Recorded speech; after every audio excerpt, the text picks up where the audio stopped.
अस्सलाम वालेकुम, welcome back to my channel. उम्मीद है कि सब लोग खैरियत से होंगे। आज हम जो रेसिपी बनाने जा रहे हैं बहुत ही यूनिक रेसिपी है और ये है हैदराबादी खजूर। तो आप देख सकते हैं ये कितनी क्रिस्पी है बाहर से, और जितनी क्रिस्पी बाहर से है उतनी ही ये नरम अंदर से होगी। बहुत ही डिफरेंट और यूनिक रेसिपी है, तो वीडियो को एंड तक देखिएगा। चैनल को सब्सक्राइब नहीं किया तो सब्सक्राइब कर दें और फॉलो कर लें हमें इंस्टाग्राम पे, साथ ही साथ बेल आइकन पे क्लिक कर लें। तो चलिए देखते हैं इसके लिए हमें कौन कौन से इंग्रेडिएंट्स की ज़रूरत है। तो सबसे पहले हम लेंगे यहाँ पर आधा किलो मैदा, 1 कप चीनी ली है मैंने और दानेदार चीनी ली है। सूजी लेंगे हम 4 खाने के चम्मच। मीठा सोडा हम लेंगे 1/4 टीस्पून। देसी घी लिया है मैंने 1/2 कप। आप डालडा घी भी यूज़ कर सकते हैं, लेकिन ऑयल हम इसमें यूज़ नहीं करेंगे। और 1 टीस्पून हम लेंगे इसमें हरी इलायची का पाउडर। अब सबसे पहले हम एक पैन में सूजी को भून लेंगे ताकि इसका कच्चापन जो है वो दूर हो जाए। कच्ची सूजी हम इसमें नहीं डालेंगे वरना सूजी का कच्चापन भी इसमें आएगा और ये खजूरें जो हैं वो ज़्यादा देर तक क्रिस्पी नहीं रहेंगी, बहुत जल्दी नरम पड़ जाएंगी। जैसे ही सूजी भून जाएगी तो आपने इस चीज़ का ख्याल रखना है कि बस इसमें से खुशबू आना शुरू हो, इसका कलर चेंज होना शुरू हो। बहुत ज़्यादा नहीं भूनेंगे। जैसे इसका कलर हल्का सा चेंज होना शुरू होगा तो चूल्हा हम बंद कर देंगे और इस सूजी को हम मैदे में ऐड कर देंगे। अब सूजी को मैदे में ऐड करने के बाद हम इसको अच्छी तरह से मिक्स कर लेंगे ताकि सूजी और मैदा जो है वो अच्छी तरह से मिक्स हो जाए।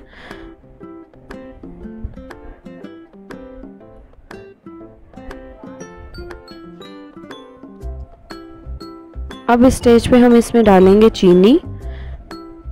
देसी घी ना हो तो आप नॉर्मल डालडा घी भी यूज़ कर सकते हैं, लेकिन ऑयल यूज़ नहीं करेंगे। और साथ ही हम इसमें डालेंगे इलायची पाउडर। अब ये तीनों चीज़ें डाल के पहले हम अच्छी तरह से इसको मिक्स करेंगे। मीठा सोडा इस स्टेज पे हम ऐड अभी नहीं करेंगे। सारी चीज़ों को हम हाथ से मिक्स करते जाएंगे और क्रम्स की फॉर्म में इस पूरे मटेरियल को ले आएंगे। जिस तरह से ब्रेड क्रम्स की फॉर्म में आपको नज़र आएगा कि ये इसमें क्रम्स बनना शुरू हो गए हैं। आप देखेंगे कि चीनी भी हमने इसमें साबुत डाली है, तो जैसे जैसे आप इसको हाथ से मिक्स करेंगे तो चीनी भी थोड़ा सा पिघलना शुरू हो जाएगी। तो जब जैसे ही ये क्रम्स की फॉर्म में आएगा तो अब इसमें हम ऐड करेंगे मीठा सोडा यानी कि खाने का सोडा 1/4 टीस्पून।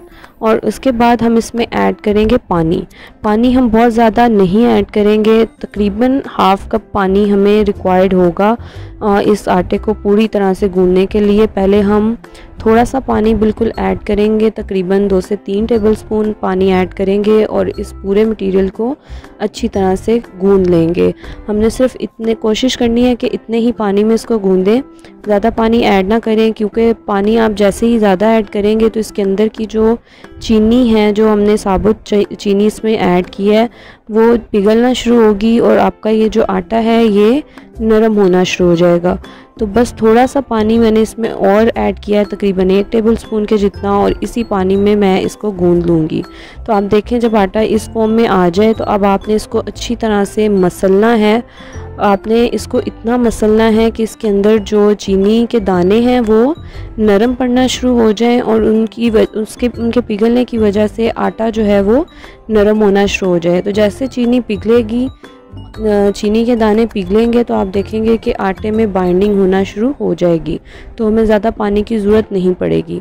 अगर हम ज़्यादा पानी लगाएंगे तो उससे ये होगा कि आपका आटा नरम तो हो जाएगा, लेकिन जैसे ही चीनी पिघलेगी तो ये मज़ीद नरम होना शुरू हो जाएगा और इसकी वो लुक नहीं आएगी, वो कंसिस्टेंसी नहीं बनेगी जो हमें चाहिए होगी, ये ज़्यादा नरम हो जाएगा।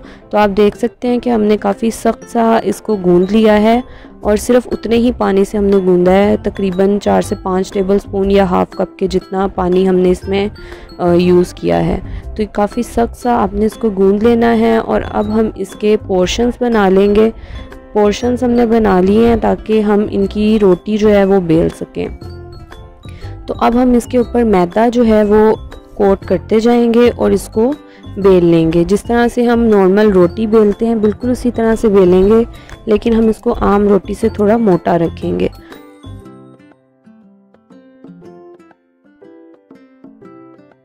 आपने इसको बहुत ज़्यादा बारीक नहीं बेलना है, आपने इसको तकरीबन 1 सेंटीमीटर मोटा बेलना है या इससे थोड़ा सा कम, लेकिन आपने इसको मोटा रखना है। मैं भी आपको इसकी मोटाई भी दिखाऊंगी कि आपने इसको कितना मोटा रखना है।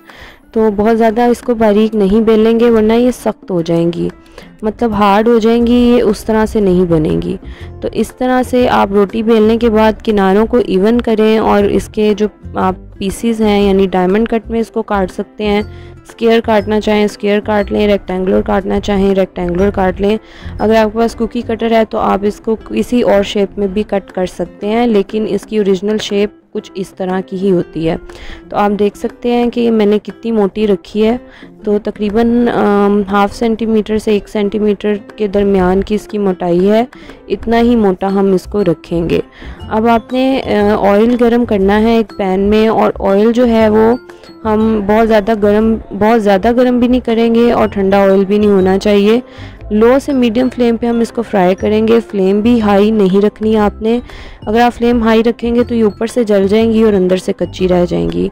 तो आपने इसको ऑयल में डालना है और वेट करना है जब तक ये ऊपर ना आ जाएं।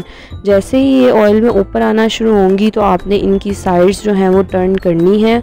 पहले से ही चम्मच नहीं चलाएंगे वरना ये टूट भी सकती हैं। तो आप देखें जैसे ही ऊपर आना शुरू हुई हैं तो मैंने इनकी साइड्स जो हैं वो टर्न की हैं और इसके ऊपर कितना खूबसूरत गोल्डन सा कलर आना शुरू हो गया है।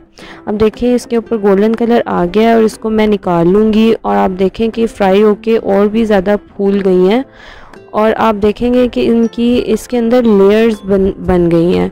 तो यही लेयर्स हमें रिक्वायर्ड हैं, ये लेयर्स ही जो हैं वो इसकी असल जान है। तो आप देखें कि ये इसकी साइड्स पे आप देख सकते हैं आपको लेयर्स जो हैं वो बनी हुई नज़र आ रही होंगी। और जो हमने साबुत चीनी इसके अंदर डाली थी उसके दाने फ्राई करने से जो पिघले हैं वो कैरमल की तरह इसके ऊपर जो हैं वो आ गए हैं। तो इसी तरह से ये बनती हैं और बहुत मज़े की लगती हैं। आप एज आ स्वीट डिश बना सकते हैं, इसको बच्चों को बना के दे सकते हैं। आप बना के एयर टाइट बॉक्स में रख सकते हैं इसको, और ये तकरीबन 1 से 1.5 हफ्ता ये निकल जाएंगी एयर टाइट बॉक्स में। तो आप देख सकते हैं ये बाहर से कितनी क्रिस्पी और अंदर से बहुत ही सॉफ्ट और नरम बनी है।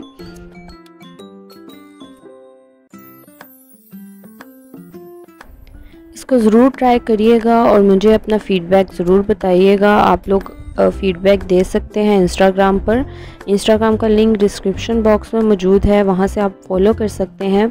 आपने पिछली वीडियोस पर भी आप लोगों ने बहुत ज़्यादा प्यार दिया, उसके लिए बहुत बहुत शुक्रिया। और उम्मीद करती हूँ कि आइंदा भी आप वीडियोस को ऐसे ही पसंद करते रहेंगे। अगर आपने चैनल को सब्सक्राइब नहीं किया तो सब्सक्राइब कर दें और बेल आइकन पे क्लिक कर दें ताकि नई आने वाली हर वीडियो का नोटिफिकेशन आपको मिलता रहे।